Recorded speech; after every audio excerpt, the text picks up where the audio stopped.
Let's talk about how to do tube feeding with a gravity bag.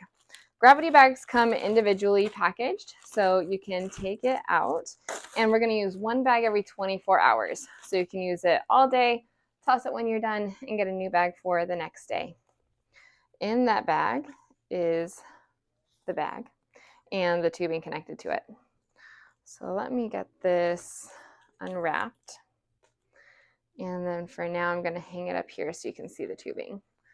With gravity bags, you're going to want an IV pole to help keep the bag up above you. And so on our tubing, this is the part that's going to connect to your feeding tube. And the part that really controls the flow of formula is this roller dial here. And so in the package, they come so that the tubing is open. That's when the dial is up at the top. And we can roll it down to close off the tubing.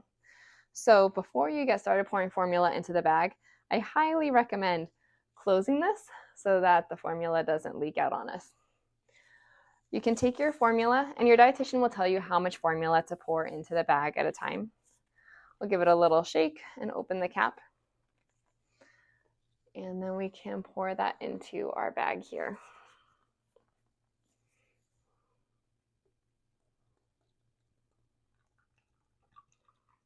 All right. Let's see. This cap just pushes on, so we'll get that pretty secure. You don't need to worry about extra air in the tubing because gravity is going to keep that formula at the bottom. And then we can get this tubing primed. And so before we connect it to your feeding tube, we want to get the formula all the way to the end. And so we can roll our roller dial up, and you can see that formula start going through the tubing.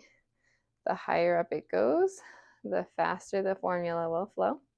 So I'm going to have that all the way open and be ready to close that here in a moment. So I'm going to start slowing it down.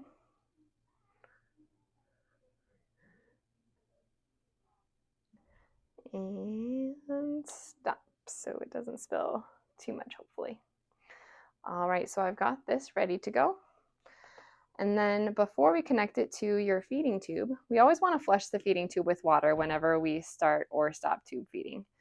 At a minimum, I'd recommend 30 milliliters, which is about half a syringe, or you're already there, so I like to do 60 milliliters most of the time. If there's air in the syringe, you can push that out so that we don't get too much excess air going into the tube. To connect the syringe to the G-tube, before you open the cap, I like to pinch or kink the tubing so that we don't get gastric contents coming back up that could make a spill. So I just kind of fold it in on itself and hold that closed. Then we can open the cap and twist on our syringe. We let go of our little kink, and then we can push that water through. I say not too slow, not too fast.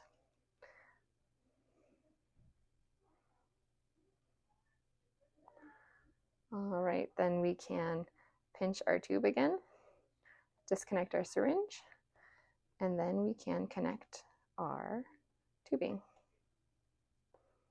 Here we go. This one's it's all coiled up the other way, so I got to get it adjusted just right. Now, when you're connecting either the tubing or the syringe, you want it to be finger tight. You don't need to crank it on because then it's going to be really hard to get off.